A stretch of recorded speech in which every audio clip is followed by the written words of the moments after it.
Sekali lagi selamat siang rekan-rekan. Seperjuangan ya, kita sama-sama menjadi konsultan kesehatan bagi klien yang kita temui. Oke. Hari ini kita khusus akan membahas yang ini mengulang pembahasan tepatnya mengenai sakit kencing manis atau dalam bahasa medisnya ini diabetes mellitus. Karena kalau kita sebut diabetes saja di dunia kedokteran itu ada dua macam. Yang satu diabetes insipidus itu kelainan hormonal di dalam otak. Jadi kalau yang diabetes mellitus ini kelainan hormonal yang di pankreas. Ya. Kita akan coba mengenal lebih dalam dan yang lebih penting lagi bagaimana kita mengendalikannya. Ya.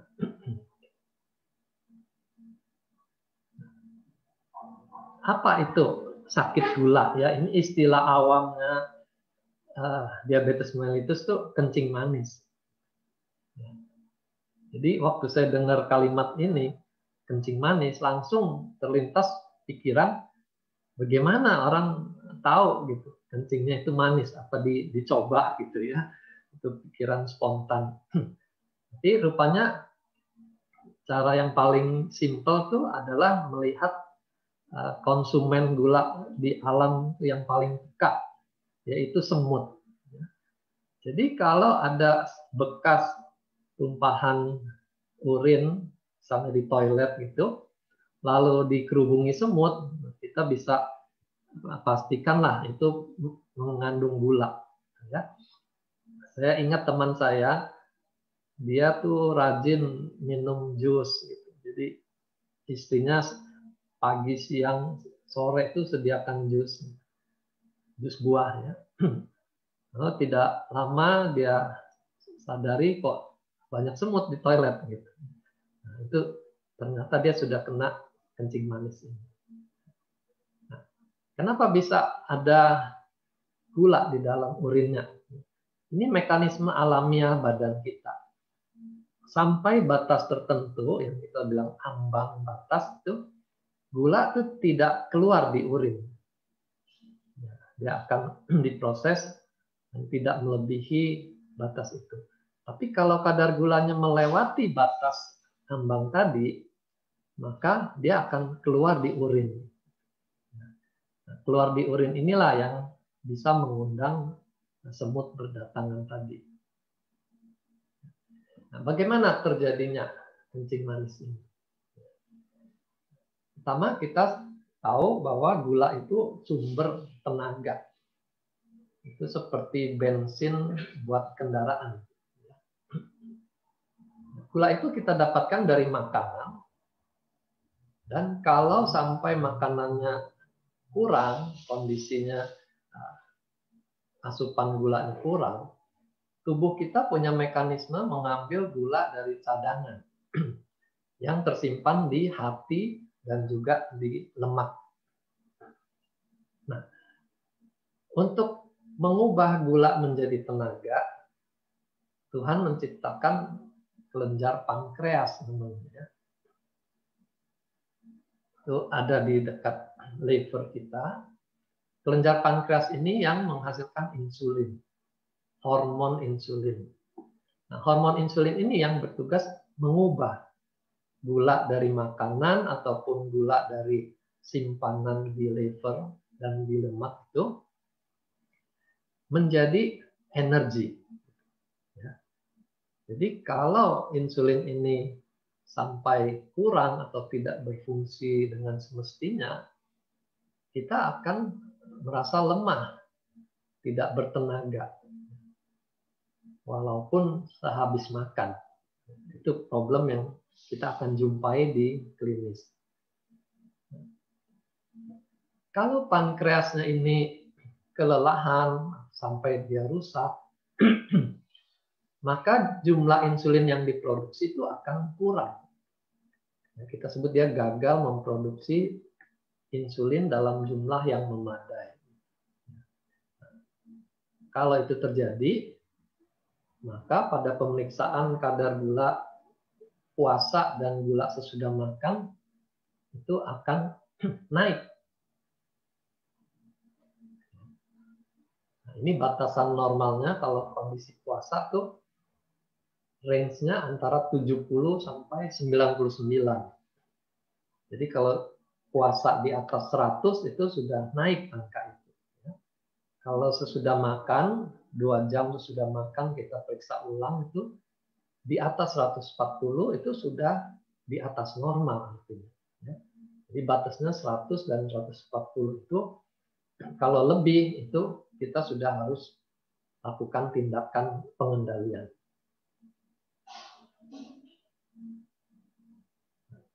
Ada kondisi yang dikenal sebagai prediabetes. Jadi dia belum menunjukkan tanda-tanda untuk ke arah sakit kencing manis, tapi ini sudah mengarah ke sana. Jadi ibaratnya ini sudah lampu kuning untuk mengalami penyakit diabetes. Jadi berdasarkan kadar lab tadi, angka gula puasanya sudah di atas 100. Kalau sudah makan itu dia naik di atas 140, tapi tidak lebih dari 200. Ya. Kalau sampai lebih itu sudah pasti dia kena diabetes. Selain gula puasa dan gula 2 jam sesudah makan, ada satu pemeriksaan lagi yang kita kenal sebagai HbA1c. Ya. Nah, pemeriksaan ini perlu dilakukan dua-duanya. Karena kadang-kadang orang yang periksa lab itu suka membohongi, bukan hanya membohongi orang lain ya, tapi membohongi dirinya sendiri. Jadi menjelang periksa lab, dia puasa habis-habisan dengan harapan kadar labnya nanti normal gitu. Nah, pemeriksaan HbA1c ini mengukur kadar gula yang ada di dalam sel eritrosit. Dan itu akan stabil kira-kira 3 bulan. Jadi tidak bisa dibohongi dengan diet ketat semalaman. Karena HbA1c-nya akan tetap tinggi. Jadi ini pentingnya kita periksa gula dengan komposisi yang lengkap.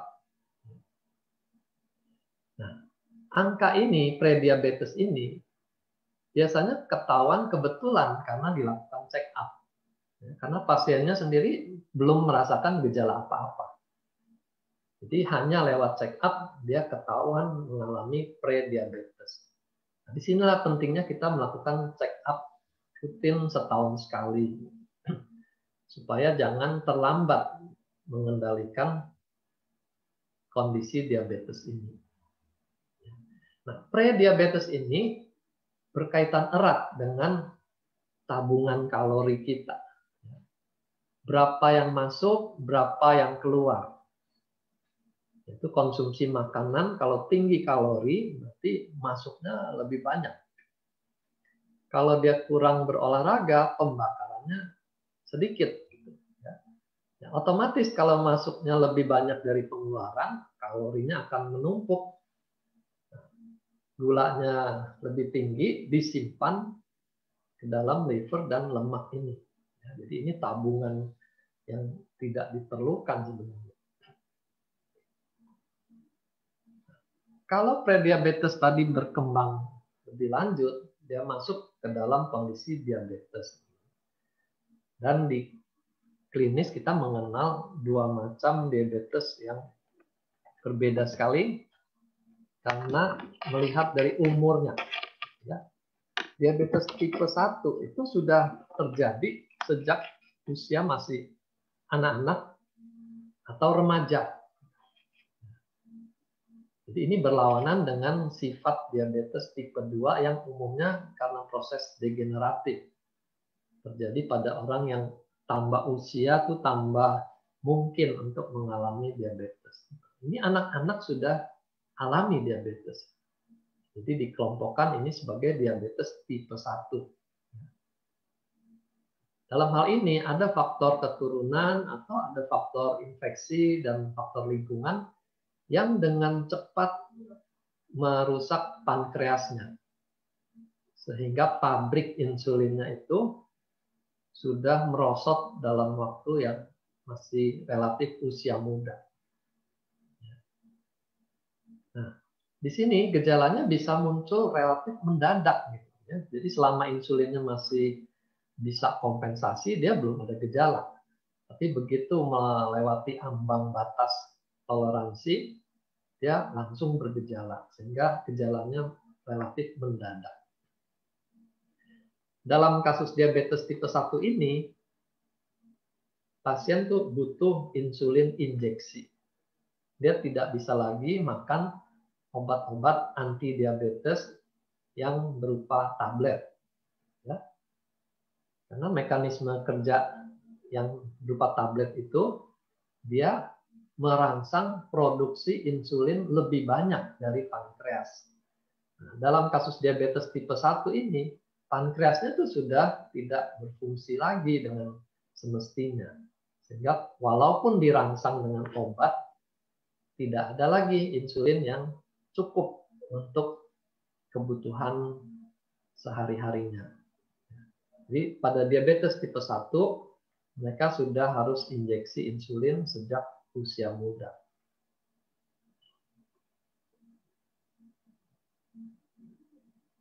Ini yang berikutnya tipe 2 dari diabetes. Ini umumnya pada orang dewasa berkaitan dengan gaya hidup yang kurang baik. Terutama karena asupan karbohidrat yang berlebih. Dan tadi kurang dia berolahraga. Karbohidrat ini memang godaan yang kuat sekali untuk gaya hidup kita. Karena dia rasanya manis. Dan tentu kita suka rasa manis itu. Kalau sampai berlebihan, dia jadi masalah. Pankreas itu akan dipacu untuk memproduksi insulin terus-menerus. Setiap kita makan tinggi karbohidrat, pankreasnya akan disuruh mengeluarkan insulin lebih banyak. Jadi dia bisa kelelahan suatu waktu. Ada kondisi lain, walaupun pankreasnya masih bisa memproduksi insulin, reseptor insulinnya yang mengalami kerusakan. Tidak peka lagi dia, walaupun insulinnya normal kalau diukur di dalam darah. Ini dikenal sebagai insulin resistance atau resistensi insulin. Ini bagian dari diabetes juga. Resistensi insulin ini sering terjadi pada orang-orang dengan overweight, ya, apalagi sampai obesitas.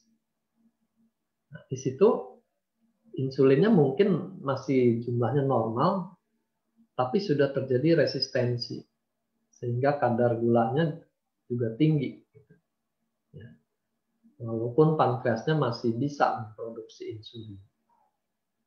Karena di sini kita harus hati-hati untuk menjadi obesitas itu kan tidak terjadi dalam waktu singkat. Kita punya cukup waktu menghambat jangan sampai kita mengalami overweight bahkan sampai obesitas. Kalau secara guyon apa tandanya obesitas? Kalau yang bersangkutan tidak bisa lagi melihat angka di timbangannya karena tertutup oleh perutnya.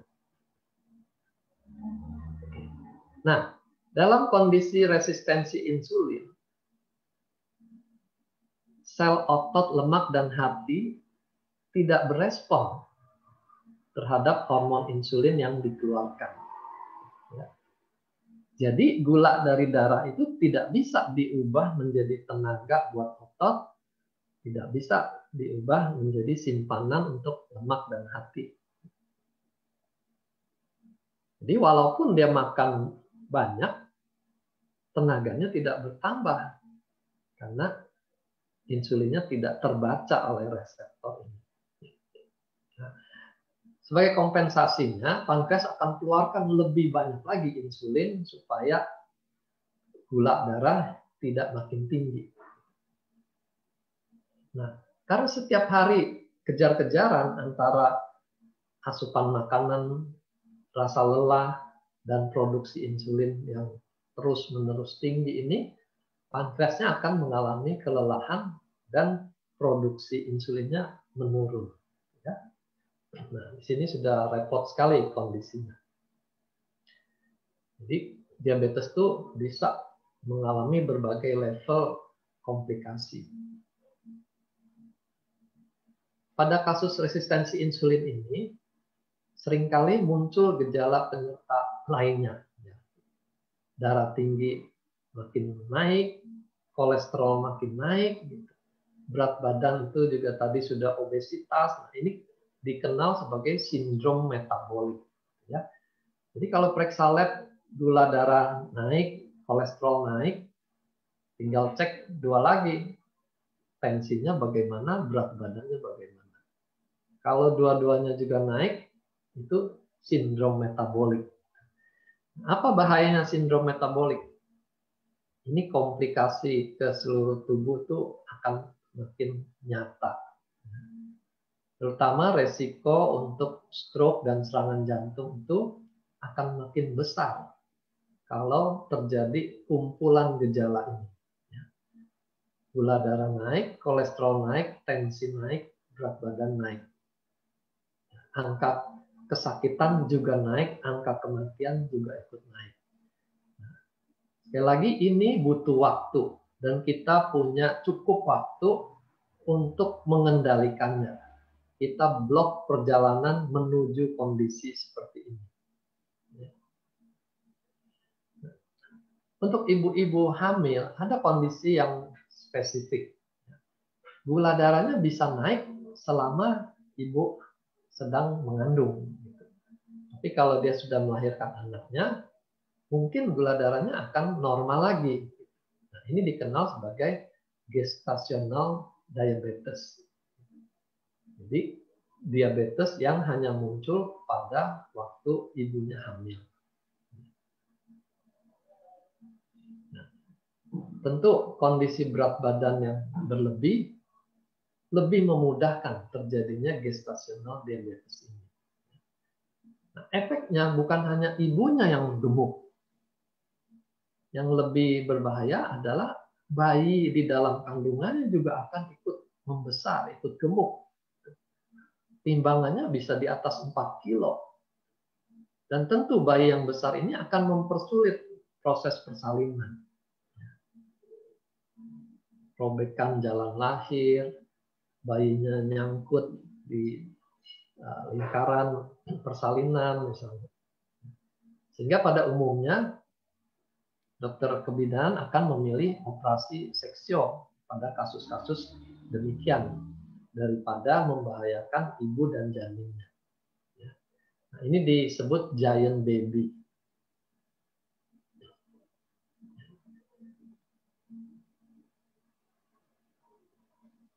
Ini gejala dan tanda penderita diabetes mellitus. Gejala itu segala sesuatu yang dirasakan oleh pasien itu sendiri. Kita tidak bisa melihat, hanya pasiennya yang bisa merasakan. Ya. Kalau tanda itu orang lain bisa lihat, sama-sama melihat sesuatu yang objektif. Itu kita bedakan istilahnya gejala dan tanda. Nah, gejalanya pasien itu banyak makan, sering lapar, jadi makannya tuh lebih banyak porsi.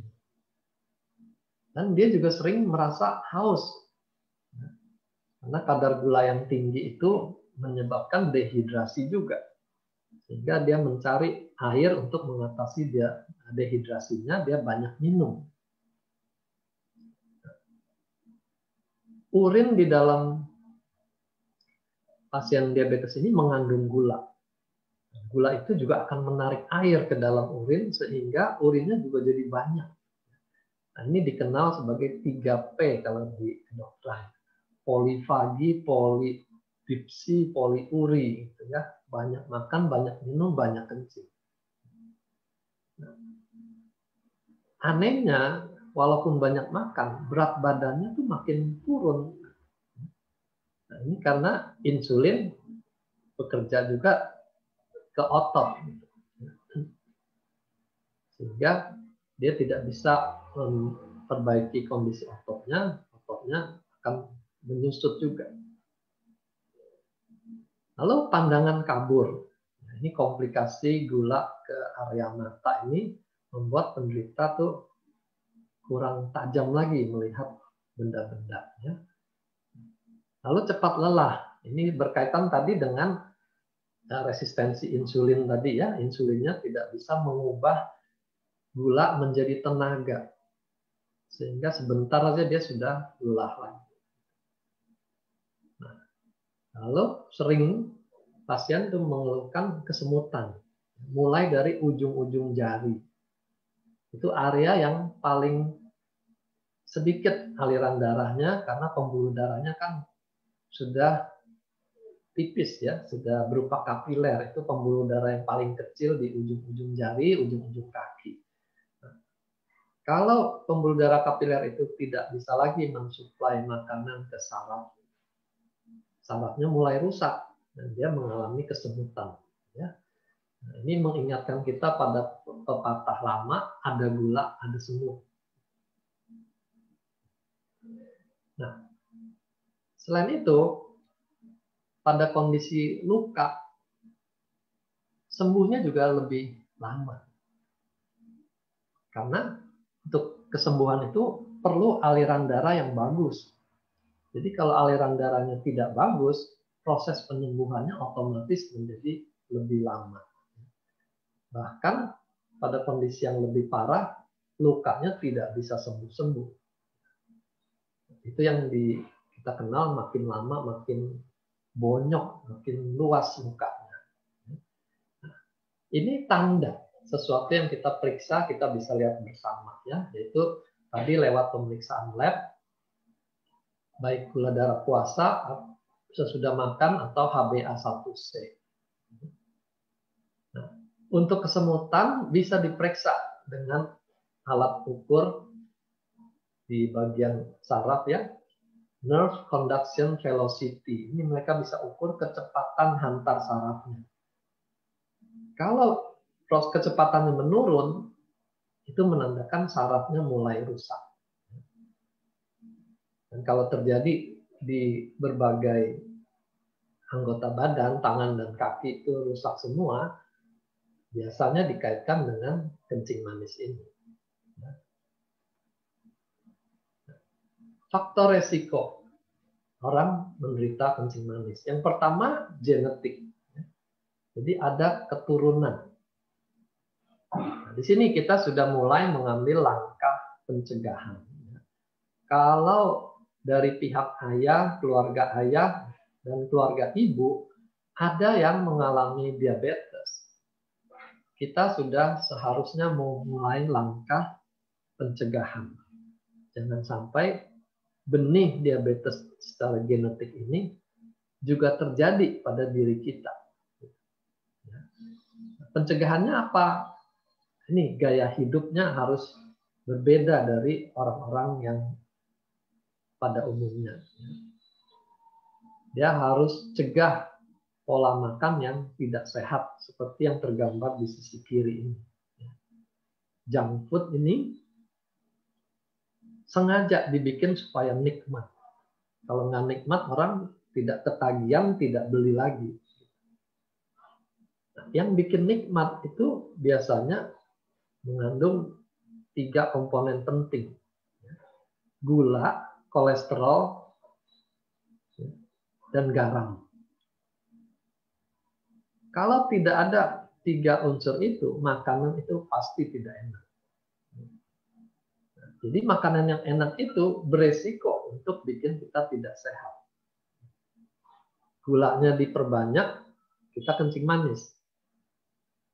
Kolesterolnya diperbanyak, kita akan mengalami hiperkolesterol. Garamnya diperbanyak, kita mengalami hipertensi. Nah, ini sangat mendukung terjadinya metabolic syndrome tadi. Ya. Satu lagi, kurang berolahraga. Ini gaya hidup modern seperti ini. Sofanya enak, TV-nya 24 jam, berbagai channel, lalu fast food tersedia di dekatnya.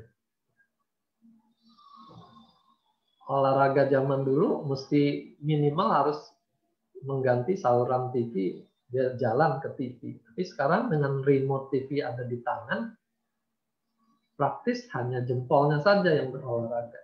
Ya. Jadi kondisi ini sangat mendorong untuk terjadinya diabetes. Dari gaya hidup tidak sehat ini, berat badannya akan naik terus. Lalu darah tinggi mulai naik. Dan ada lagi satu kondisi yang bisa menimbulkan diabetes, kolesterol, dan hipertensi juga, yaitu kalau dia ada kista yang banyak di ovariumnya. Jadi ini pada wanita ya, yang dikenal polycystic ovary. Ini salah satu penyakit yang bikin komplikasi seperti metabolic syndrome tadi. Apa komplikasinya kalau diabetes ini dibiarkan? Karena diabetes pada awalnya tuh tidak bergejala yang mengganggu.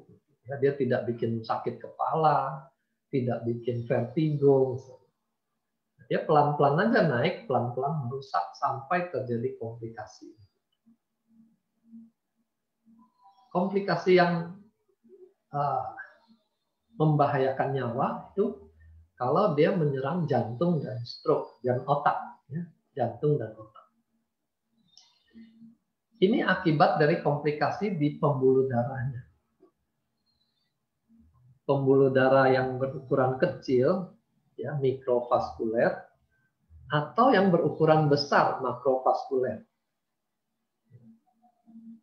Jadi pada jantung dan stroke ini makrovaskulernya yang kena. Apalagi kalau diabetesnya disertai hiperkolesterol, hipertensi, dan merokok. Ya.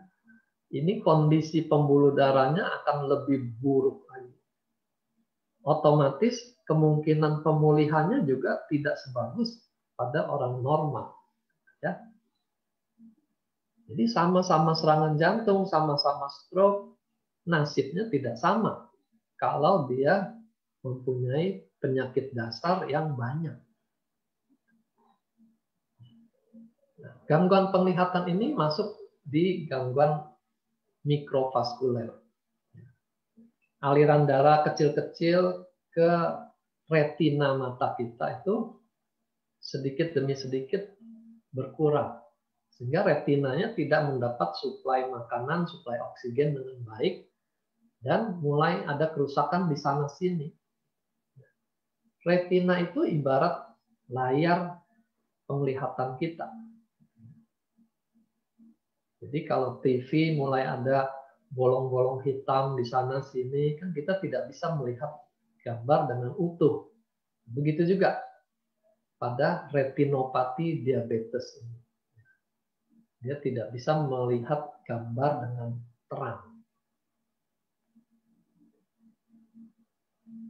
Komplikasi bisa ke ginjal juga, ya, dikenal nefropati diabetes. Nah, ini karena aliran darahnya ke ginjal juga rusak. Baik makro ataupun mikro ini akan merusak suplai ke ginjal dan pelan-pelan dia menurunkan fungsi ginjal. Pada konsumen produk HFC kita, sebagian mengeluhkan saya sudah konsumsi kok tidak ada perbaikan pada ginjal saya. Ya. Nah, di sini kita sama-sama harus ingat, ginjalnya sakit itu karena apa? Kalau karena diabetes, memang kemungkinan pulihnya jauh lebih kecil dibandingkan kalau ginjalnya normal-normal tadinya, ya. Mungkin karena ada batu atau karena ada infeksi, itu daya pulihnya masih lebih besar dibandingkan kalau dia rusak karena ada diabetes. Ini penting sekali kita ingat. Sama-sama sakit ginjal, urium kreatininnya naik, tapi pemulihannya tidak sama. Ini gangguan pada pria yang buat kaum pria itu ditakutkan, ya, yaitu disfungsi ereksi. Ini bisa gangguan di mikrovaskuler yang memberi makan pada saraf otonom yang mengurus alat vital. Jadi kalau sarafnya terganggu, maka stimulasi dari otak itu tidak cukup untuk membangkitkan gairahnya, untuk membangkitkan ereksi pada alat vitalnya.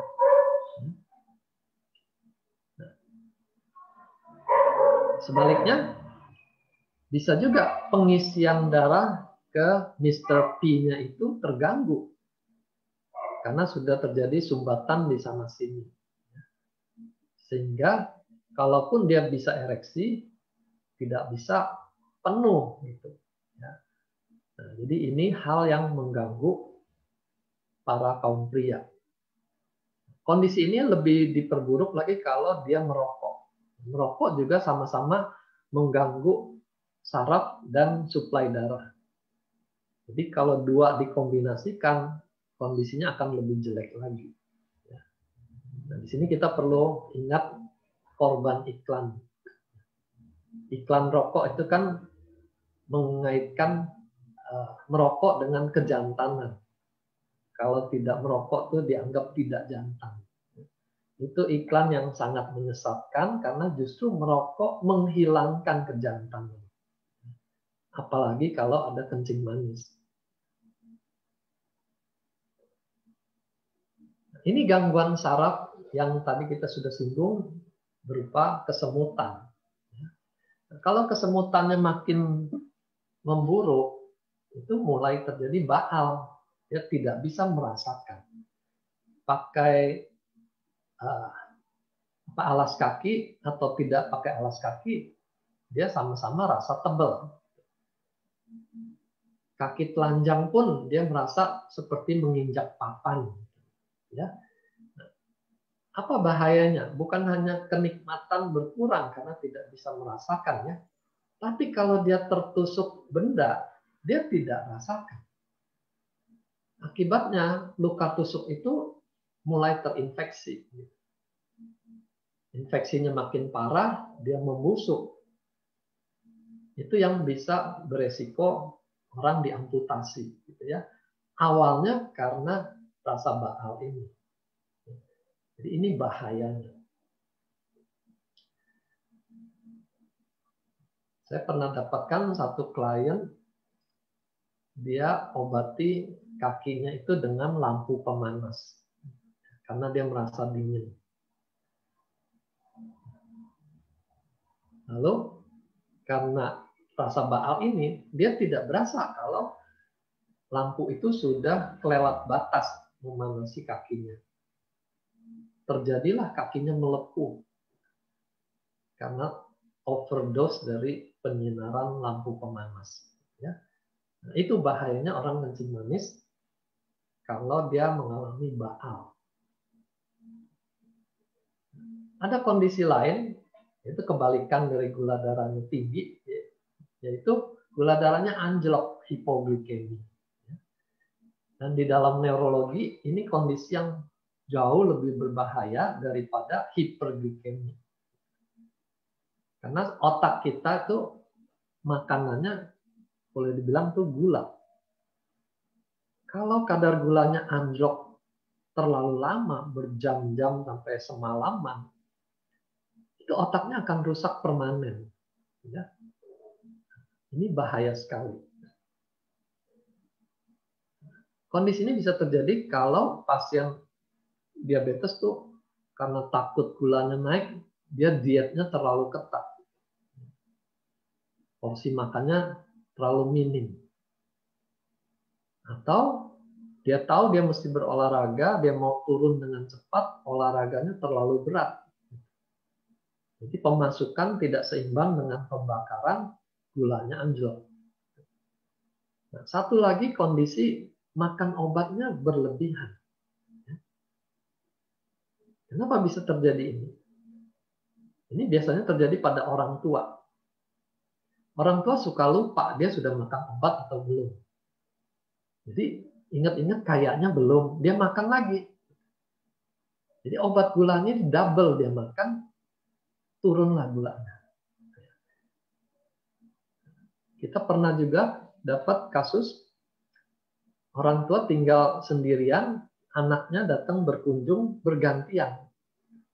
Jadi anak pertama datang tanya, "Ma, sudah makan belum obatnya?" "Belum." Dikasih oleh anak pertama. Anak pertama pulang, datang anak kedua, dia tanya pertanyaan serupa. Dan ibunya karena sudah mulai pikun-pikun, jawabannya juga sama, "Belum." Anak kedua kasih lagi obat yang sama. Terjadilah gulanya anjlok. Nah, ini bahaya kalau terjadinya di malam hari.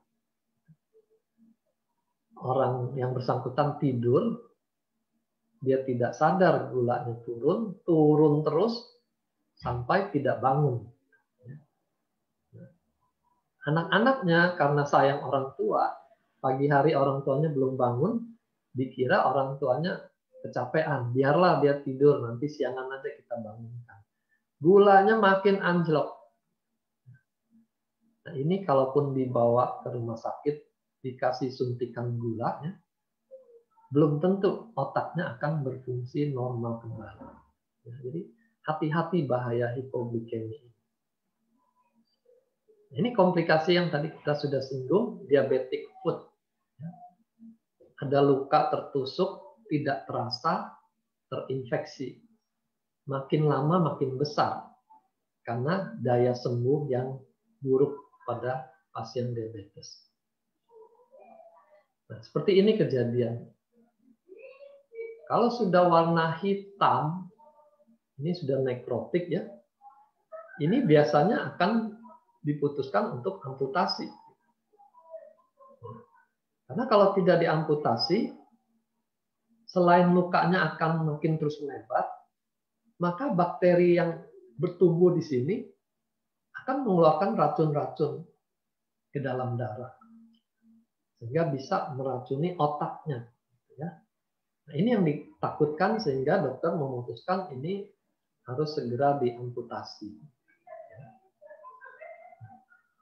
Kadang-kadang keluarga keberatan, dicoba dulu pengobatan alternatif, jangan sampai dipotong, gitu ya. Nah, di sini kita perlu betul bijaksana. Kalau memang ini harus amputasi, jangan tunda-tunda. Daripada dia bikin komplikasi ke otak, gitu. Atau bahkan ke seluruh tubuh kalau terjadi sepsis. Ya.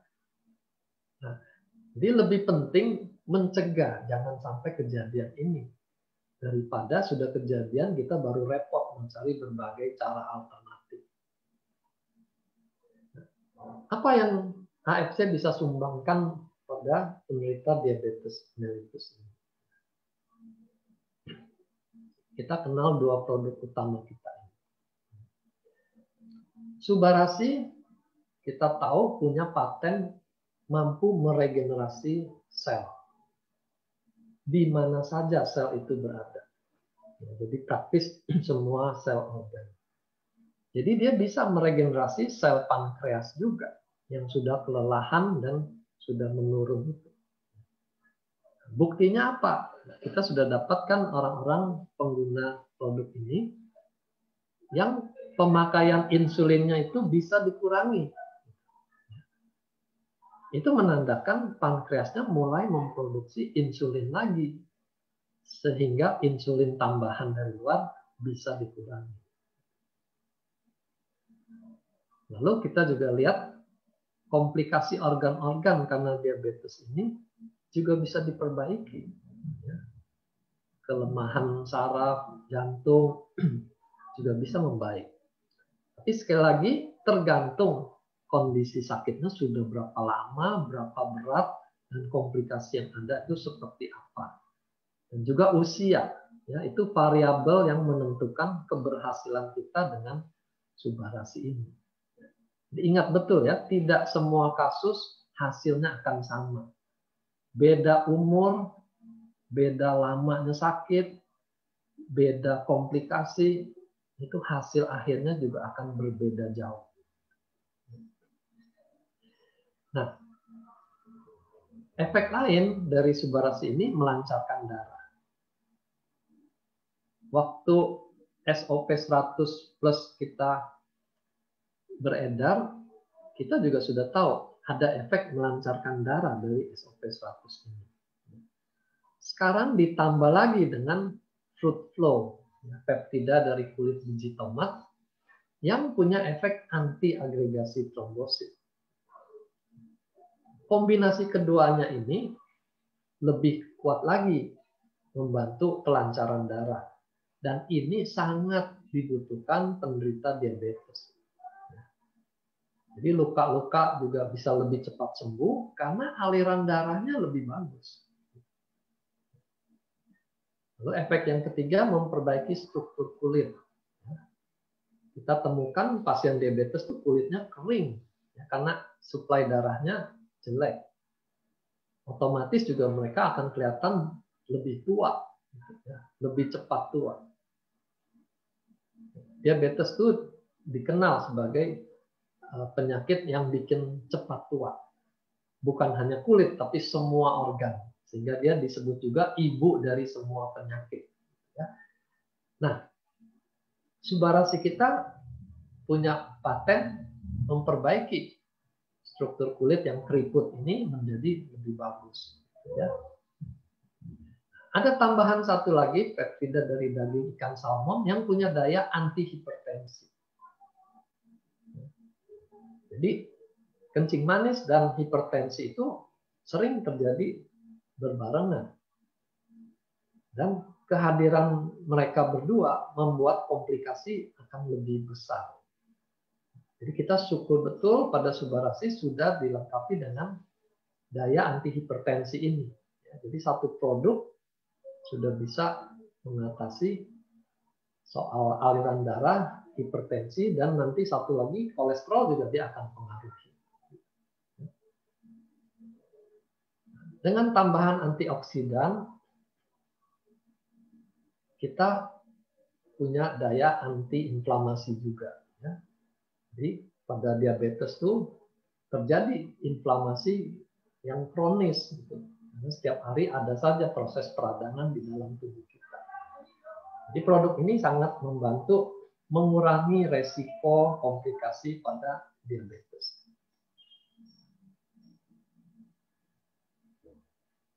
Ini Otsukushi. Kita kenal dia punya anti-tumor agent, immune activating, sama anti-hepatitis C. Nah, untuk urusan kencing manis, kita sangat butuhkan immune activating agent ini. Karena rentan orang kencing manis itu mengalami infeksi. Daya tempur dari sel darah putihnya juga menurun kalau gulanya tuh tinggi.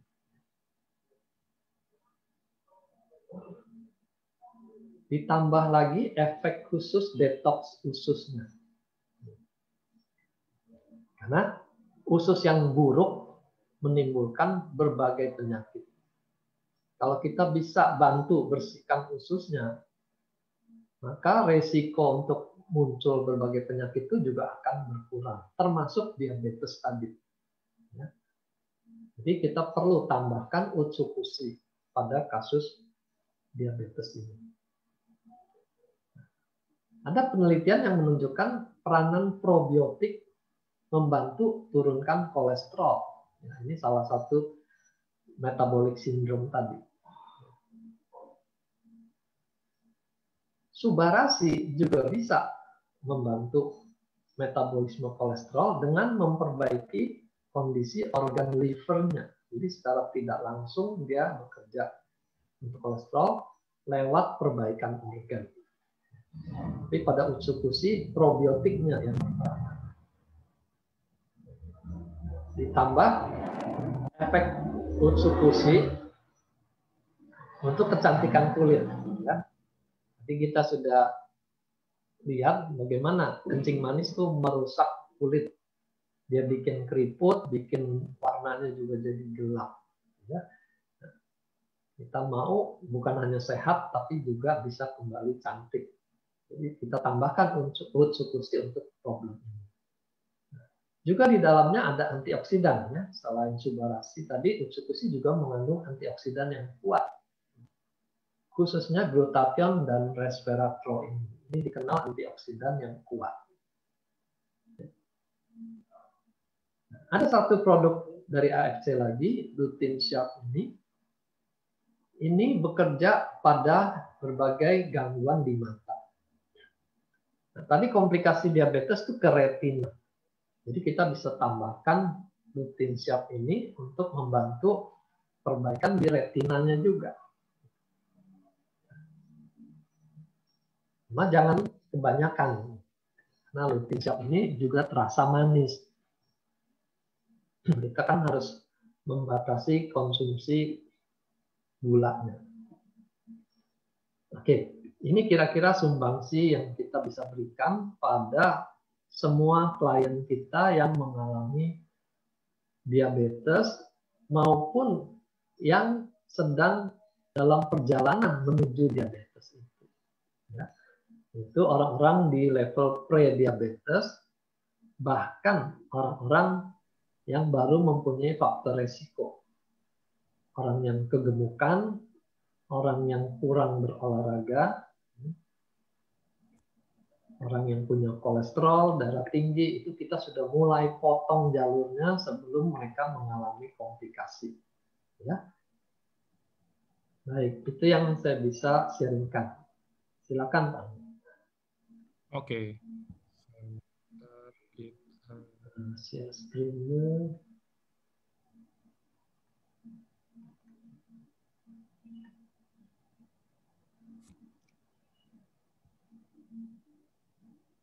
Saya stopin dulu ya, Dok. Nah, udah. Ya, screen-nya di stop dulu.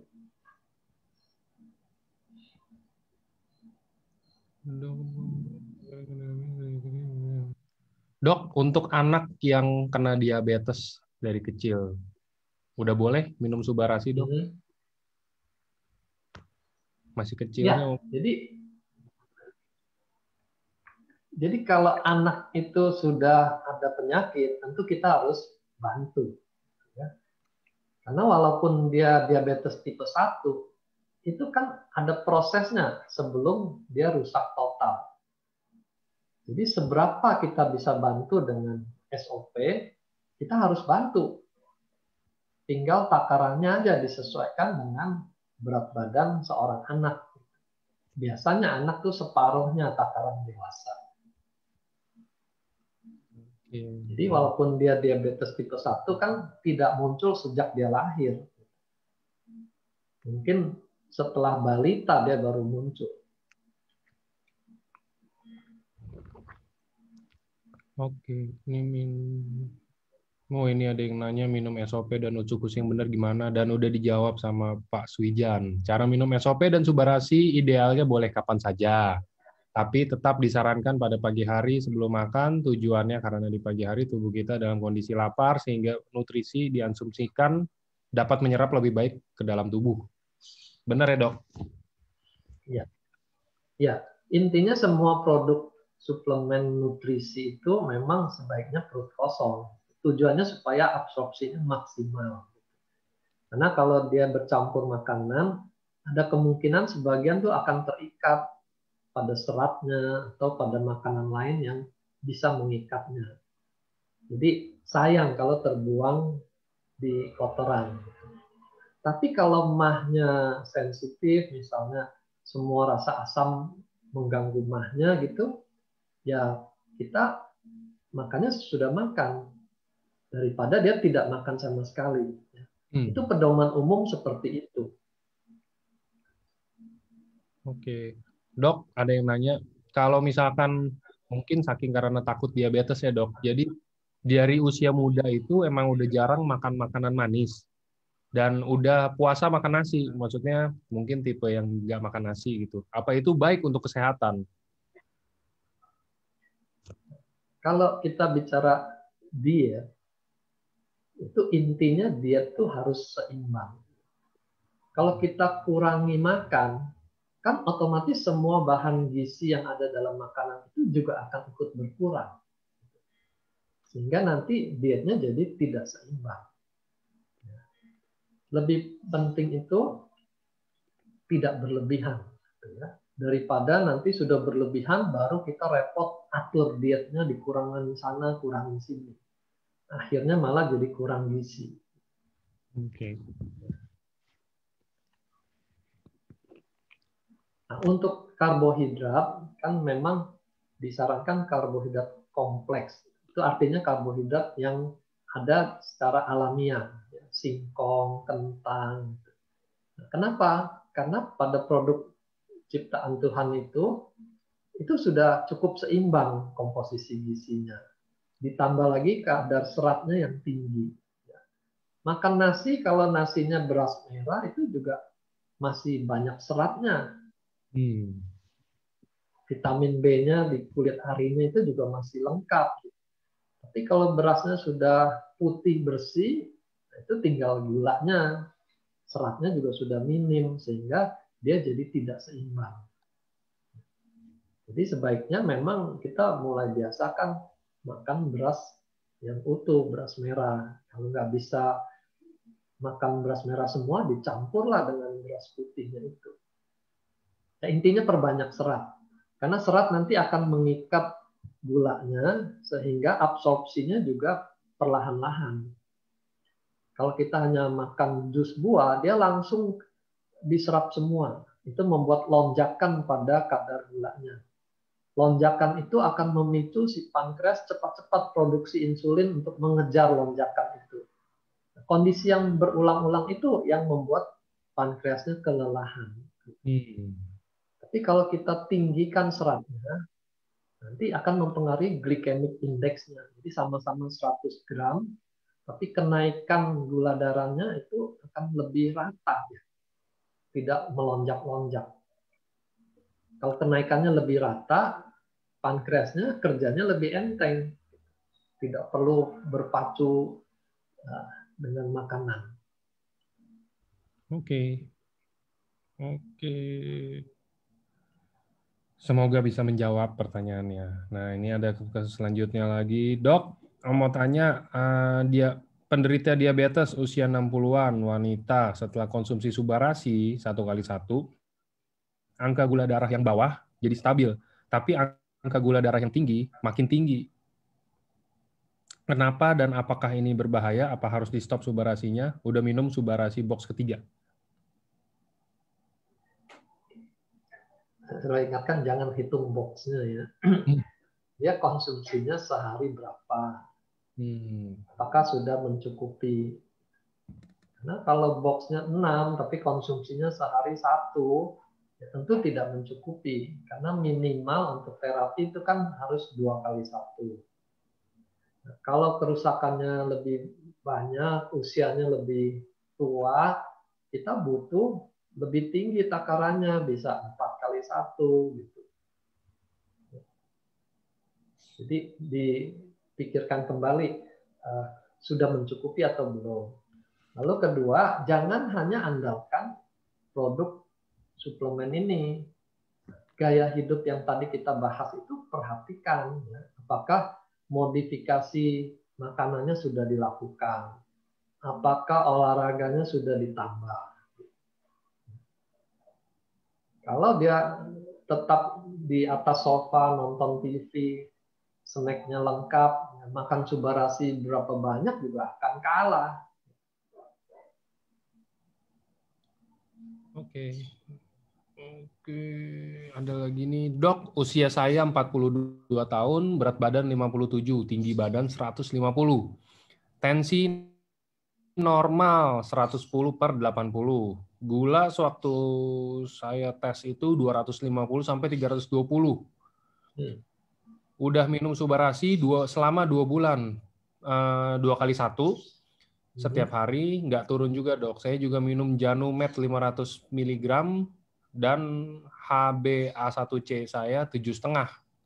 Saya ada tiroid, Dok, tapi terkontrol sangat baik. Sebaiknya gimana ya, Dok? Apa subarasinya perlu saya tambah atau ini ada pengaruh dari tiroid dengan kadar gula? Terima kasih.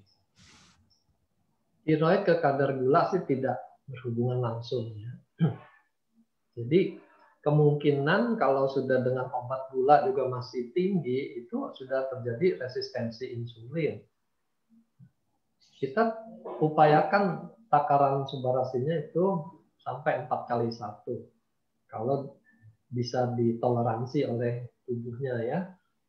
Kalau 4x1 3 bulan juga tidak turun juga, ya berarti memang terjadi resistensi insulin. Gitu. Itu komplikasi yang merepotkan sekali. Olahraganya saja yang ditambah supaya pembakarannya lebih banyak. Oke. Nah, ini juga ada serupa lah, tapi ini lansia umur 60 tahunan, diabetesnya 200. Jadi hari pertama dan kedua konsumsi subarasi, palanya itu nggak enak, pusing. Kenapa demikian? Apakah kandungan suba itu manis dan mempengaruhi kenaikan diabetes? Diabetes dengan pusing dan sakit kepala itu tidak berhubungan langsung. Jadi orang bisa aja gulanya 300-400 mesti tertawa-tawa, itu bisa. Jadi kemungkinan bagian dari efek detox tuh bisa. Dan seperti biasanya kita perbanyak air minum, kalau perlu takarannya dikurangi. Sehingga dia bisa beradaptasi, tidak ada lagi gejala detox, baru dinaikkan lagi. Nah, ini ada yang kadar gulanya sampai 600 nih, saya lihat di pertanyaan. Kalau setinggi itu intervensi dengan insulin dulu, biar dia cepat turun. Lalu pelan-pelan kita atur lagi dengan diet, dengan obat, dan dengan produk dari AFC kita. Jadi jangan menunggu AFC menurunkan kadar yang 600 itu sampai normal. Nanti keburu terjadi komplikasi. Digabungkan saja semua modalitas terapi. Gaya hidup, obat, dan suplemen. Oke. Dok, kalau yang diabetesnya mengaruh ke vertigo dan glukoma, cocok nggak sih konsumsi subarasi dan lutein sharp? Sama tadi juga ya, jadi diabetes itu tidak secara langsung bikin vertigo. Itu ada faktor lain di sistem sarafnya yang menimbulkan vertigo. Subarasi kita untungnya kan efeknya secara umum regenerasi sel.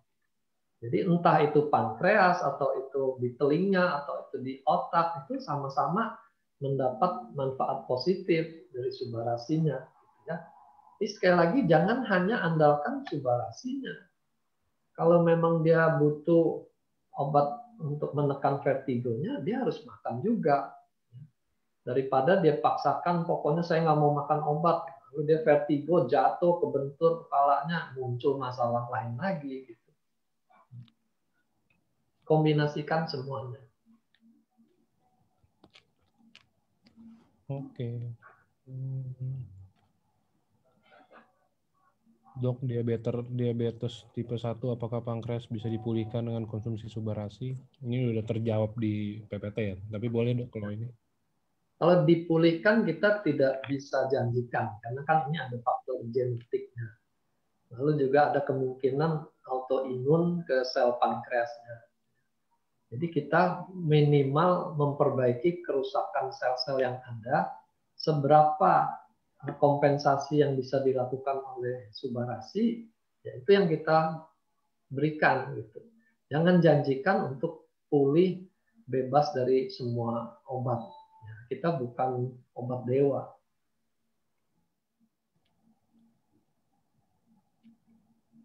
Ini ada pertanyaan, gula darah 616 turun jadi 370, konsumsi berapa saset supaya cepat gula darahnya turun. Ya, sekali lagi, produk kita tuh bukan obat yang kerjanya cepat. Kalau obat gula memang kerjanya cepat dan resikonya juga cepat. Yang tadi saya bilang dia bikin hipoglikemi, orangnya nggak sadar, belum tentu bisa pulih otaknya. Ya. Jadi jangan pikirkan soal cepat kalau mengkonsumsi produk dari SOP ini, gitu ya. Ini regenerasi jangka panjang. Kalau mau cepat pakai obat, lebih cepat lagi pakai insulin, ya itu kalau mau adu cepat. Gantilah cara berpikirnya, jangan adu cepat. Ini renovasi rumah kita, tubuh kita ini direnovasi. Butuh waktu. Ya. Lebih baik perbaiki rasa sabarnya itu. Jangan semuanya mau cepat, jadi stres. Stres sendiri meningkatkan kadar gula. Gitu. Ya. Kalau konsumsi nggak turun-turun, jadi stres, jadi marah, naik lagi gulanya, tensinya juga naik. Sayangnya, Subbarasi tidak bisa janjikan orang jadi lebih sabar. Gitu. Jadi harus bikin sendiri itu. Oke, Dok, ada yang tanya. Dok, usia 65 tahun, pradiabetes 6,1, sudah konsumsi Subbarasi dan Utsu plus lutin selama 2-3 bulan. Nggak tahu tapi per harinya konsumsi berapa. Terus cek darah masih 6,1 sampai 6,2 diabetesnya. Selama ini konsumsi untuk Subbarasi dan Utsukushi masing-masing 1x1 dan lutin 2-3 hari sekali. Apakah udah benar, Dok, takarannya? Atau ada yang perlu ditambah? Kalau untuk terapi itu harus 2x1. Nggak bisa 1x1. Itu untuk orang sehat yang menjaga fitnessnya aja.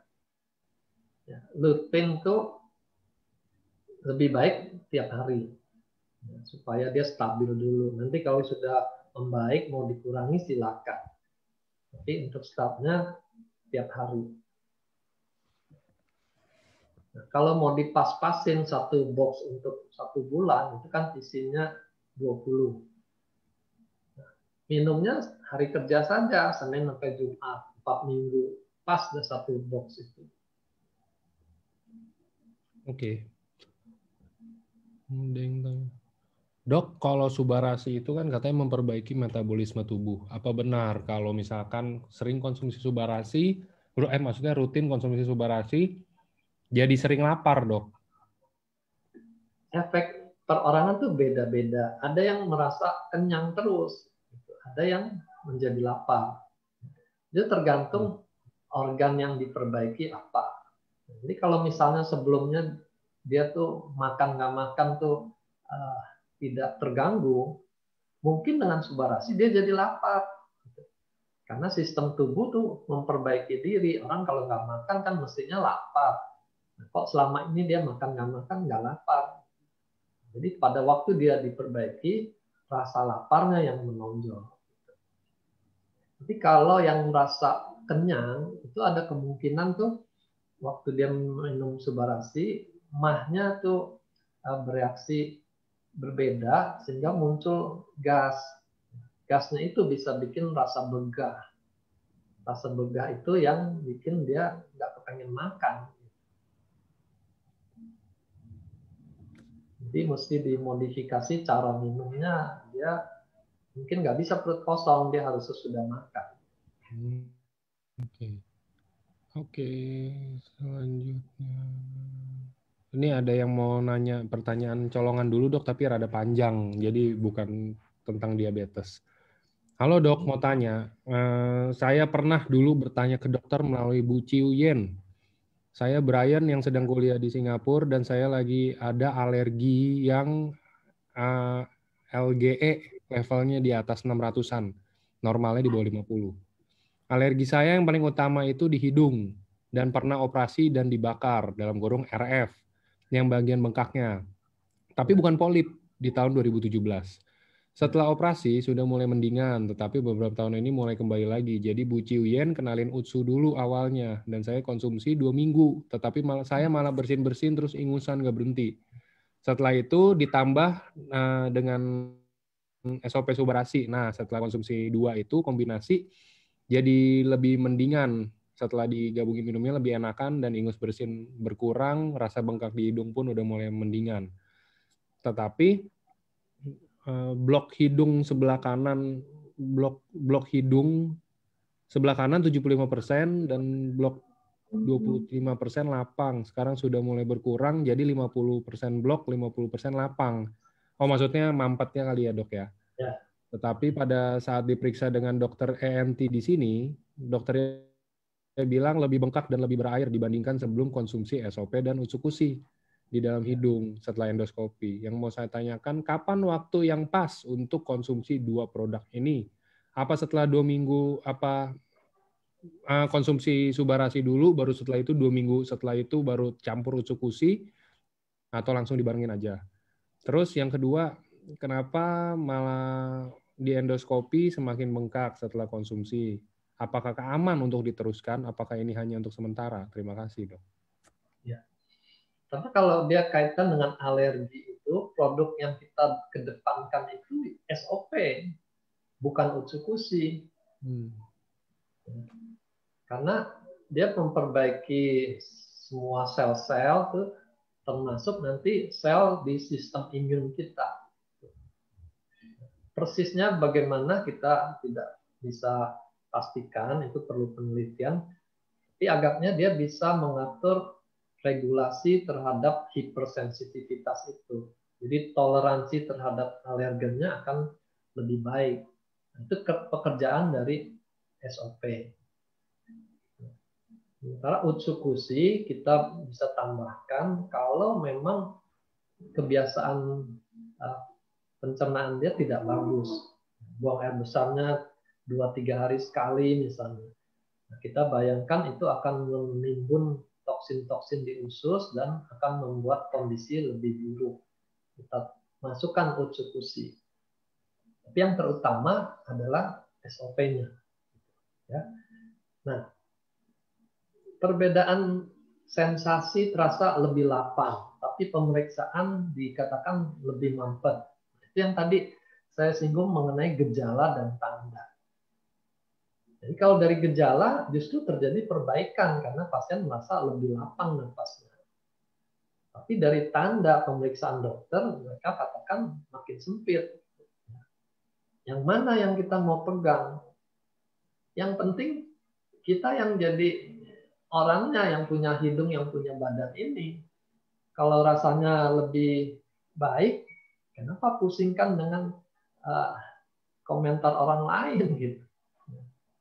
Kan pengukuran tambah mampet atau tambah bengkak itu sesuatu yang relatif. Bisa saja hari itu dia lebih bengkak, tapi hari besoknya dia lebih kempes. Teruskan aja Subarasinya untuk terapi 2x1 minimal. Oke. Oke.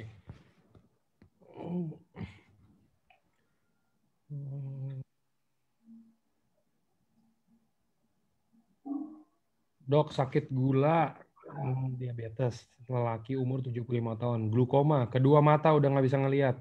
Apa masih bisa terbantu, Dok?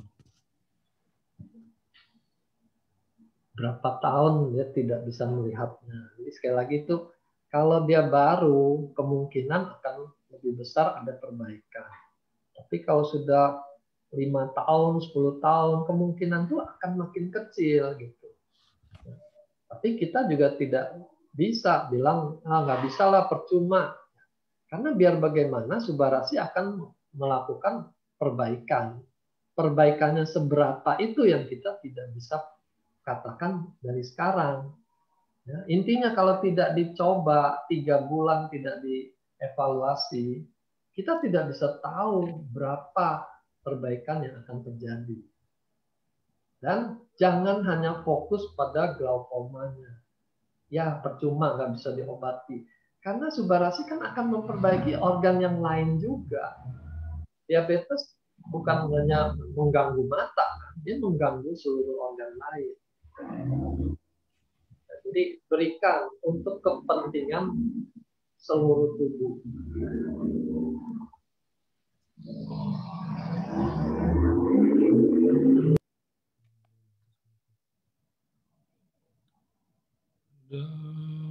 Dok mau tanya, jika orang penderita diabetes kena COVID, nah harus gimana konsumsinya? Diutamainnya itu Utsukushi atau Subarashi, dok?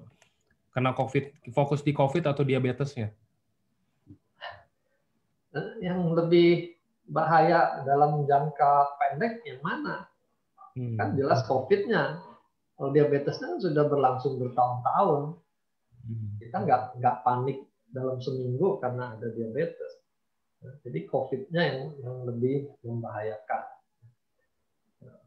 Untuk COVID, pedoman kita, kalau hanya gejala, hanya hasil lab-nya positif, itu kita kedepankan Utsukushi-nya. Karena patennya dia meningkatkan imun sistem. Tapi kalau sudah ada gejala, itu Subarashi harus masuk juga. Jadi berikan dua-duanya. Tinggal masalah takarannya ini. Kalau COVID, karena kasusnya bisa memburuk dengan cepat, kita akan menaikkan takaran juga lebih cepat dari biasanya. Dengan catatan harus diingat efek detoksnya. Efek detoks kalau ke paru-paru itu bisa berupa pengeluaran reak lebih banyak. Nah, perlu pertimbangkan kalau reaknya bertambah banyak, apakah akan menyulitkan si pasien karena dia harus lebih banyak buang reak. Menyulitkan juga tim dokternya kalau sebentar-bentar harus sedot reaknya. Gitu, ya. Nah, disinilah kita pentingnya kebijaksanaan, jalan tengah. Jangan terlalu agresif, jangan juga terlambat. Itu seninya pengobatan. Jadi tidak bisa dibikin formula baku harus kasih sekian dalam waktu berapa, nggak bisa. Oke. Oke, ini pertanyaan udah 2 minggu mungkin saya nggak lihat, tapi ini boleh mungkin sebagai pengetahuan umum aja ya dok ya, mungkin beberapa ada yang baru. Selamat sore dokter, ada klien diabetes mellitus usia 55 tahun. Pasien tersebut alergi ikan, mau konsumsi Subarashi atau Utsukushi, tapi terdengar-dengar terbuat dari plasentanya ikan salmon. Mohon pencerahannya, apa boleh? Thank you dok. Ya, pertama soal bahan. Kalau dibilang kita dari tomat, dari ikan, dari selaput kantong telur gitu ya, jangan bayangkan itu seluruh dagingnya di blender, lalu disaring, dikeringkan, dijadikan bubuk. Tidak seperti itu cara pembuatannya. Kita ini proses teknologi tinggi. Dia hanya mengambil peptidanya, itu bagian terkecil dari entah dagingnya atau dari kulit biji tomatnya. Kita itu kulit biji tomat, bukan daging tomatnya secara utuh di blender seperti kita bikin jus ya.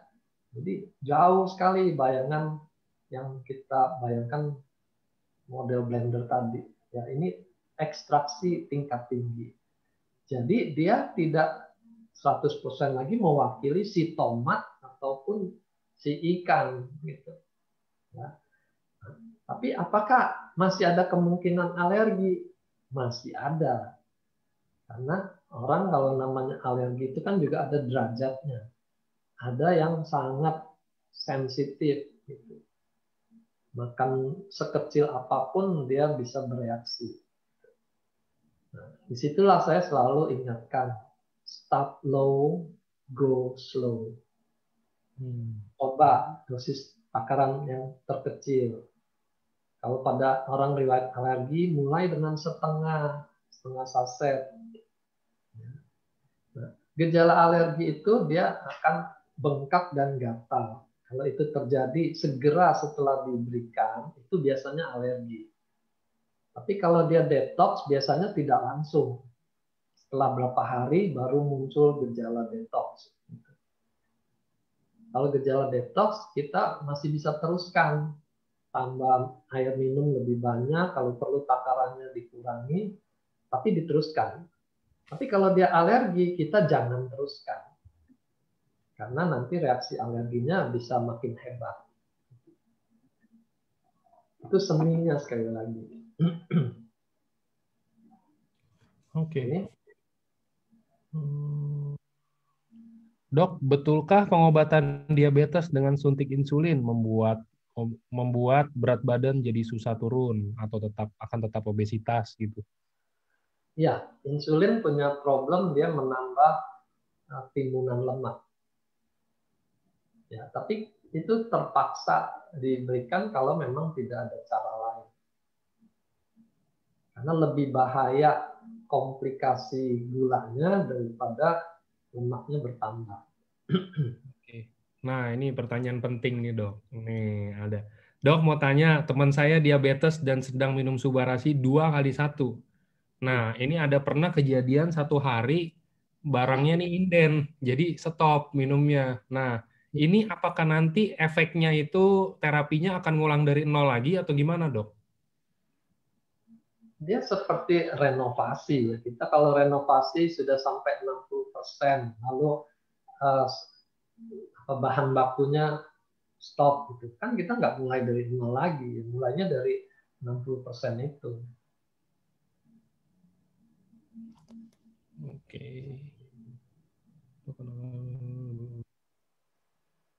Ini tadi, Dok, anak laki-laki saya umur 13 tahun, diabetes mellitus tipe 1. Gimana aturan pakai Subarasi? Apakah sama seperti orang dewasa atau ada takaran khusus? Pada umumnya kalau anak di atas 12 tahun itu sudah dianggap dewasa. Jadi bisa ikuti takaran orang dewasa. Kecuali berat badannya memang kurus, sehingga diperlakukan seperti anak-anak. Ya, jadi kita bukan hanya lihat umur, tapi lihat juga berat badannya. Oke. Ini sepertinya sekarang kita udah mulai melenceng ya, Dok. Udah saya cari-cari yang bukan diabetes ya. Oke. Apa? Ini ada yang menarik nih, Dok. Anak saya umur 20 tahun. Alergi air PDAM selama 6 bulan. Setelah menggunakan Otsukushi 1 box, tangannya itu sembuh. Mungkin tadi tangannya karena alergi ya. Sembuh, apakah diminum terus atau dihentikan? Apakah nanti kalau konsumsi terus akan ada ketergantungan dengan suplemen ini? Terima kasih. Dia masih pakai air yang sama nggak? Kalau masih sama, kan berarti efek perlindungannya terhadap air PDAM tadi gitu. Jadi kita nggak bisa sekarang konsumsi 3 bulan, 6 bulan, lalu berharap seumur hidup kebal terhadap air PDAM itu. Nggak bisa begitu. Namanya kan dia alergen, sesuatu yang mengganggu. Badan kita bereaksi. Bereaksinya berlebihan itu yang menimbulkan dia alergi atau eksem gitu. Nah, reaksi berlebihan itu yang kita kendalikan. Mestinya dengan Subarasi. Ya. Utsukushi itu memperbaiki kecantikan kulitnya setelah alerginya teratasi.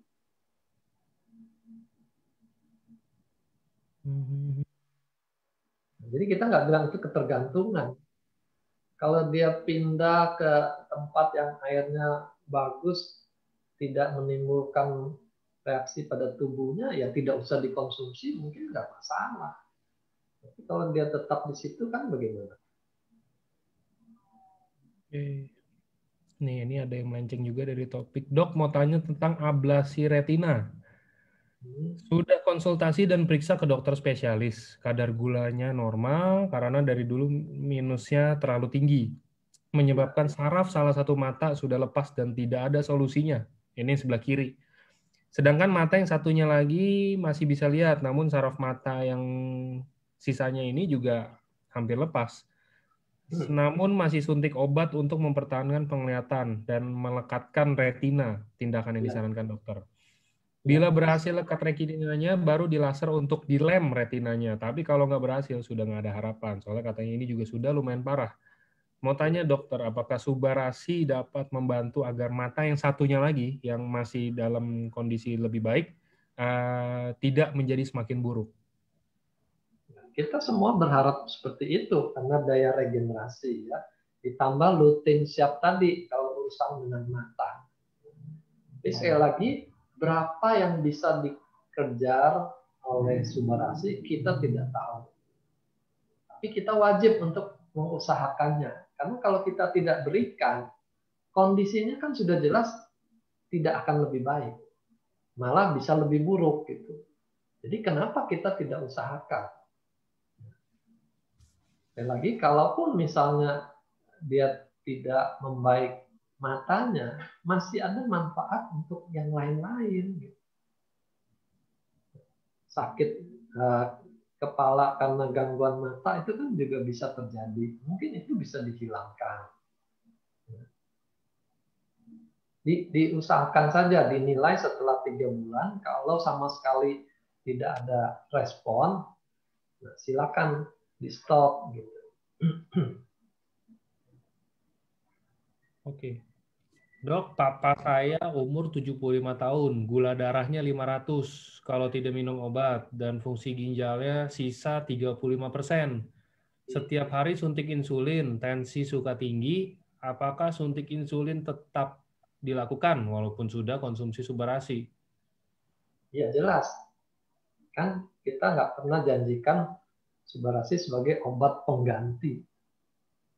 Kita bekerja dengan mekanisme yang berbeda, meregenerasi sel. Jadi selama proses regenerasi itu, apa yang dikerjakan oleh obat ya diteruskan. Itu tim yang berbeda.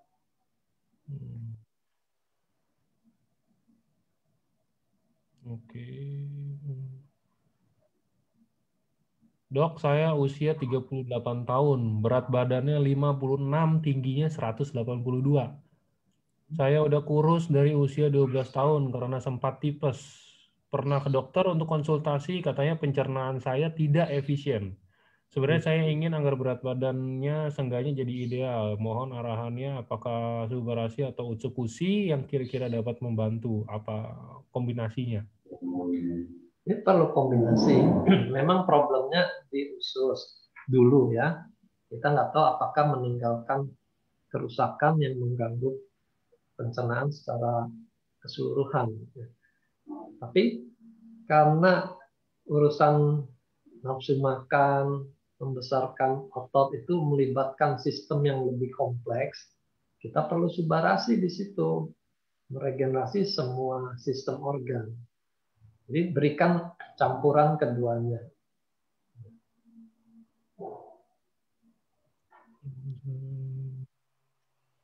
Oke.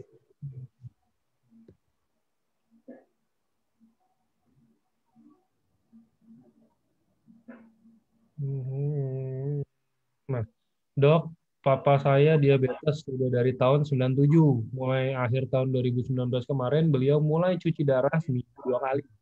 Usianya baru 56, sebaiknya konsumsi Subarasi berapa banyak perharinya dan kapan waktu terbaik minumnya?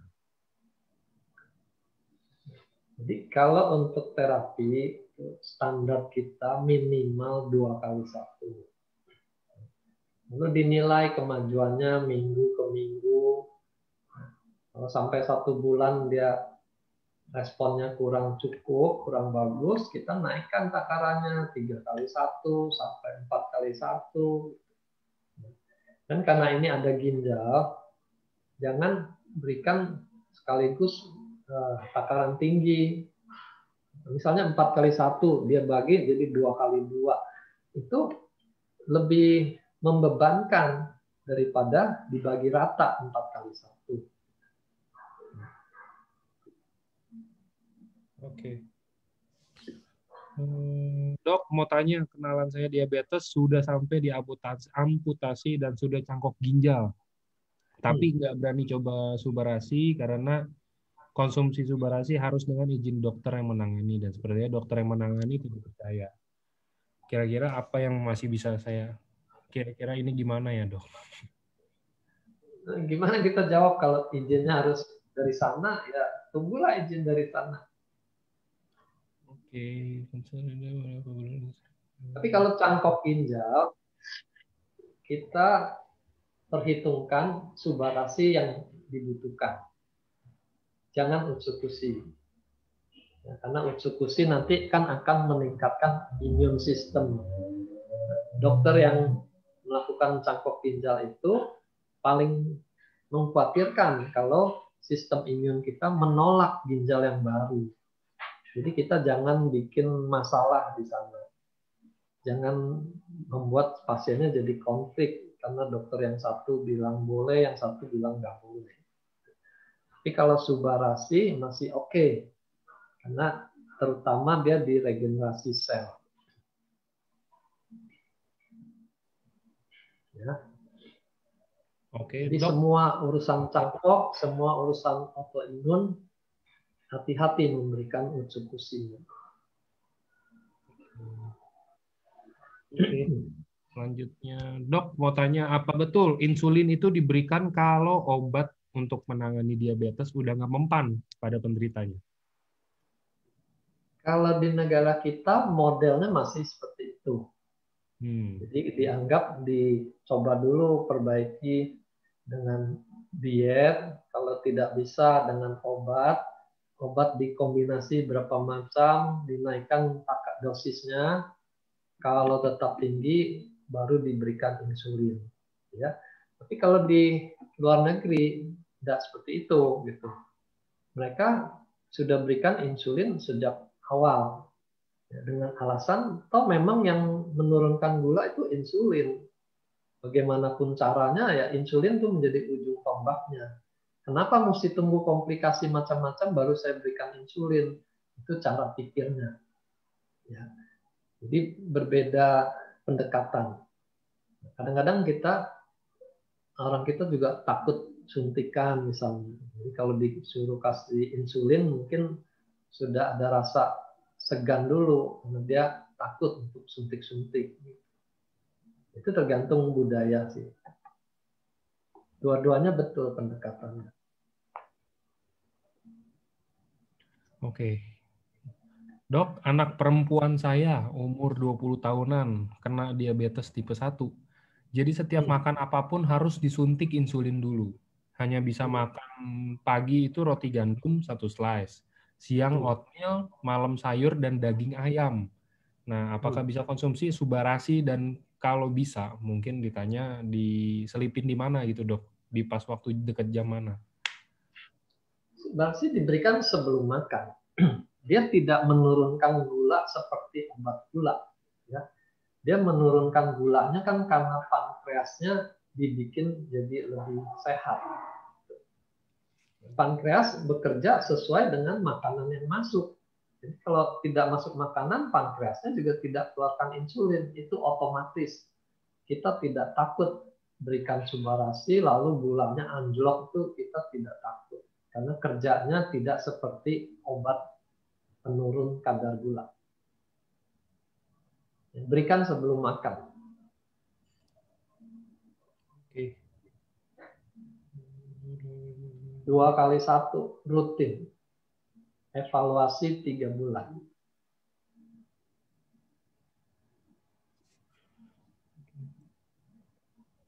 Hipertensi yang dialami dengan sudah minum obat, apakah dengan mengkonsumsi Subarashi dan Utsukushi obat darah tingginya bisa pelan-pelan di stop? Atau sampai kapan dapat tidak diperlukan minum obat penurunan tekanan darah tinggi? Apakah bisa kalau saya nentuin itu pas pengukuran penghitungan dari tensi? Obat hipertensi itu ibarat rem, ya, pada kendaraan yang sedang melaju turun. Jadi kalau obat itu tidak dimakan, itu sama seperti remnya dilepas dan kendaraannya meluncur, tensinya naik. Nah, pemberian Subarashi membantu menurunkannya itu secara alamiah. Tidak bikin dia anjlok, tapi juga tidak sebagus kerjanya rem pada obat antihipertensi. Jadi pada awalnya kita berikan dua-duanya. Kalau ternyata tensinya turun, ya remnya dikurangi, obat hipertensinya itu dikurangi. Kalau enggak kan dia jadi kelebihan turunnya karena ada efek obat antihipertensi. Ya. Nah, sekarang siapa yang bertugas menurunkan? Ya, tentu dokter yang memberikan itu dia harus punya catatan. Dia kasih dulu dosisnya berapa. Lalu waktu dia turunkan kan dia catat lagi di rekam medisnya, saya turunkan sekian, tensinya sekian. Gitu. Jadi dokternya perlu tahu kalau mau turunkan obat. Lalu pikirkan juga kalau dia tensi turun, ini kan karena dibantu oleh subarasinya. Apakah dia akan minum subarasi terus? Kalau hanya coba-coba 3 bulan, lalu dia stop, siapa yang kendalikan tensinya? Jadi di situ harus berpikir secara utuh, secara keseluruhan. Kalau subarasi stop, dia harus siap-siap minum obat hipertensinya lagi. Karena tujuannya adalah menjaga tensi itu stabil. Bisa ditangkap? Oke. Bisa, harusnya sih. Menurut saya. Bisa dok. Bisa, harusnya. Ini ada yang mau tanya lagi. Dok, mau tanya di luar diabetes mellitus. Apakah, nah gini aja, batu ginjal ini bisa ditreatment dengan subarasi atau harus diangkat, dok? Batu itu nggak bisa. Karena kalau dia bisa hancurkan kalsium, nanti kalsium yang di tempat lain juga ikut hancur bagaimana? Jadi batu ginjal, batu empedu itu tidak ada mekanisme dari subarasi ke arah situ. Meregenerasi sel kan tidak bikin batunya hancur. Melancarkan darah juga tidak bikin batunya hancur. Jadi apa yang diharapkan bisa hancurkan? Ya bukan dari produk kita. Kalau memang bisa ditembak, ditembak. Kalau perlu operasi, dioperasi. Masalahnya bukan hanya batu yang sekarang. Kalau sekali pernah bikin batu, kemungkinan nanti akan terjadi batu lagi. Itu kita juluki itu stone maker dia. Khususnya kalau dia banyak minum soda, soft drink itu kandungan fosfatnya itu bisa merangsang keluarnya kalsium dan menjadi batu di ginjal.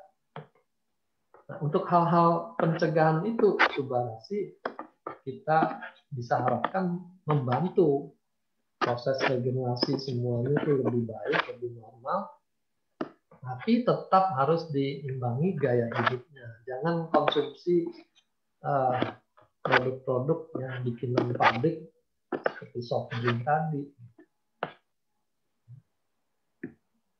Oke.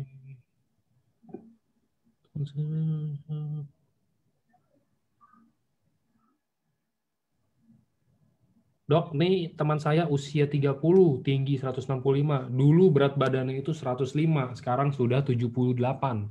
Jadi problemnya itu kulitnya bergelambir. Apakah subarasi atau cukusi bisa bantu? Ini ceritanya berat badannya turun drastis. Kalau misalkan disertai dengan olahraga gitu deh dok, kira-kira bisa gak? Ya seperti itu mestinya. Jadi subarasi itu meningkatkan energi dan stamina-nya untuk berolahraga gitu. Jangan harapkan untuk mengencangkan kulit dengan sendirinya.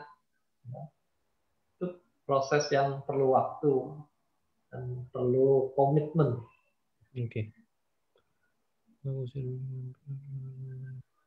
Nah, ini tanya produk lain. Untuk anak-anak usia 12 tahun dan 15 tahun, matanya minus dan ada silinder. Bagusnya konsumsi lutein sharp itu berapa banyak dok per harinya? Atau berapa hari sekali? Sehari satu itu cukup. Ini lebih penting kita jangka panjangnya. Ya, daripada kita kejar sehari 3 tapi hanya minum seminggu. Itu nggak efek. Sama seperti produk subarasi juga begitu. Komitmen kita untuk minum jangka panjang. 1 bulan, 3 bulan, 6 bulan gitu.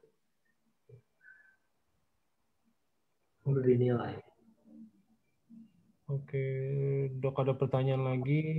Member sakit kanker, penyebaran kanker udah menyebar ke tulang, kanker tulang, paru-paru, dan pembuluh darah. Apakah masih ada kesempatan dengan subarasi atau utsukushi? Kanker itu kalau obat kanker saja tidak bisa atasi, kita juga kan tidak bisa menjanjikan yang berlebihan. Tapi yang kita bisa janjikan adalah kualitas hidupnya itu lebih baik.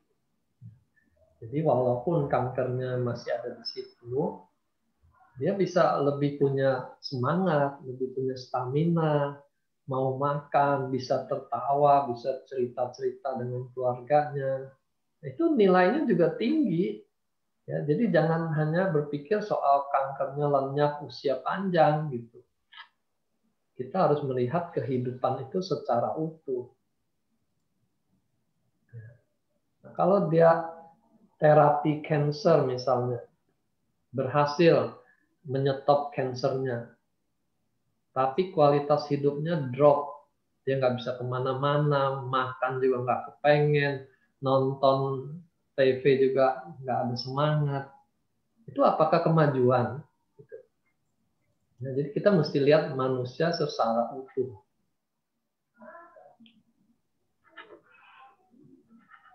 Oke.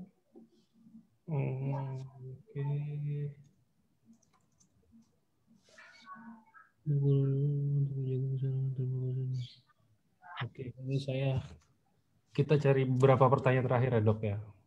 Ya, silakan. Oke dok, kalau udah lama apa? Teman-teman yang lain bisa bantu jawab. Ya boleh. Nih saya ada satu. Dok, ayah mertua saya umur 75 tahun, Parkinson. Terapi subarasi, takarannya berapa? Karena tangannya udah gemetar parah. Jawabannya tuh prinsipnya sama ya. Parkinson sudah berapa lama? Dan kita lihat kalau umur 75 itu kan kondisi degenerasinya juga sudah banyak. Di situ kita perlu takaran yang lebih tinggi. Mungkin sudah perlu 4x1 kalau umur 75 itu. Bisa maju seberapa kita tidak tahu. Tapi kita wajib berikan dan kita nilai. Jadi sama juga Parkinsonnya mungkin berkurangnya sedikit misalnya. Tapi semangat hidupnya dan lain-lain halnya dia bisa menikmati hidupnya dengan lebih bagus, tidurnya lebih enak, dia mau berkomunikasi dengan keluarganya, tidak marah-marah, itu juga suatu kemajuan. Orang-orang tuh suka terfokus hanya pada gemeternya kok masih sama. Jangan begitu. Ya. Kita hidup kan tidak dinilai hanya dari gemetarnya. Dikasih saja, lihat apa yang bisa maju, disyukuri. Yang tidak bisa maju alias mentok, ya diterima. Oke. Dok, suami saya usia 37 tahun kena diabetes mellitus tipe 2 setahun yang lalu. HbA1c-nya 7,9, suntik insulin 4 kali sehari, dan minum obat gula 3 kali sehari. Apakah subarasi berdampak pada ginjal kalau misalkan dikonsumsi? Contoh seperti yang tadi dibilang mungkin antara 3 atau 4 kali satu per harinya gitu dok. Tidak. Kalau 4x1 itu masih oke. Ya, untuk gangguan ginjal pun masih oke. Tapi kalau tidak diberikan, penyakitnya sendiri akan merusak ginjal. Diabetes itu walaupun terkontrol, itu komplikasi tetap berjalan. Ya. Karena kan suplai darahnya kan memang sudah jelek. Terkontrol itu kan hanya menunjukkan gulanya tidak tinggi. Tapi kerusakan yang sudah terjadi kan tidak kembali, tidak reversible. Nah, penambahan subarasi masih memungkinkan terjadi reversibilitas karena adanya regenerasi. Ya. Jadi apa ruginya diberikan? Kalau tidak diberikan dia pasti memburuk, diberikan saja. Kita nilai sama-sama seberapa bisa maju.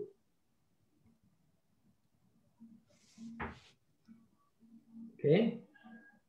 Ya, oke. Dan poin saya ada yang gitu. Dok, klien saya ada yang ambeien, udah 3 tahun, kalau lagi parah darahnya bisa muncrat-muncrat waktu BAB. Kalau pakai Subarasi, apa bisa atau pakai Utsukushi? Permasalahannya apakah dari pencernaan atau enggak? Darahnya muncrat-muncrat tuh dia mesti ke dokter dong. Kalau darah muncrat-muncrat kan HB-nya bisa anjlok. Dipastikan dulu kenapa. Karena bisa aja itu ambeien saja. Ambeien pun juga bisa bahaya kalau perdarahannya banyak. Atau polip yang berdarah. Atau lebih bahaya lagi kalau itu kanker. Jadi itu perlu diteropong. Cuma secara umum kalau ada masalah perdarahan waktu BAB, hati-hati menggunakan Utsukushi. Karena memang Utsukushi kan kerjanya di usus. Jadi ada laporan orang yang ambil yang dalam waktu dia minum Utsukushi, dia mengalami perdarahan. Nah ini menimbulkan kita lebih hati-hati kalau ada riwayat perdarahan. Bukannya nggak boleh ya, cuma hati-hati aja. Subarasi masih oke. Untuk saluran cerna pun tidak masalah. Cuma pastikanlah apa yang bikin perdarahannya. Oke. Oke, kayaknya cukup dok untuk hari ini.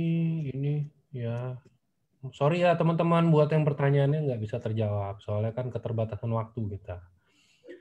Boleh Oke. tanya ke upline-nya, nanti upline-nya kalau Nah, boleh nggak tanya ke bisa upline. jawab, akan Itu mungkin ditanya. upline-upline-nya kan ada pasti kenal sama Dokter Wijaya nih satu grup. Nah, titip aja tanya ke upline-nya biar nanti upline-nya yang kalau ketemu sama Dokter Wijaya sekalian bisa titip kan tanya. Jangan cuma titip, dia juga harus bisa jawab. Oh, oke. Ini sebelumnya saya ada update sedikit. Jadi yang tadi awal acara saya ngomong eh, ada acara Grand LOP kan? Ada acara Grand LOP untuk Toreda, untuk Ronin, Samurai, Shogun, dan sampai seterusnya. Untuk sekarang, per tadi sih, untuk itu Toredanya slotnya udah full kayaknya. Nah, sisanya ini tinggal yang Ronin sampai ke Bushido. Itu aja sih update ya. Biar ini aja, biar pada seenggaknya pada tahu update lah gitu ya dok. Dokter datang nggak dok? Grand LOP dok? Toreda yang kapan nih? Yang tahun ini 25, saya belum masuk. tanggal 25. Iya, Oke, kalau oke kalau gitu. Thank you Dokter Wijaya. Selamat sore teman-teman semuanya. Thank you udah datang ke sorry yang belum terjawab, ya, nggak eh, cukup waktunya. keterbatasan waktu teman-teman itu. Thank you. Thank you dok. Yo, thank you semuanya. Maju Happy weekend terus, semuanya. makin sehat. Amin.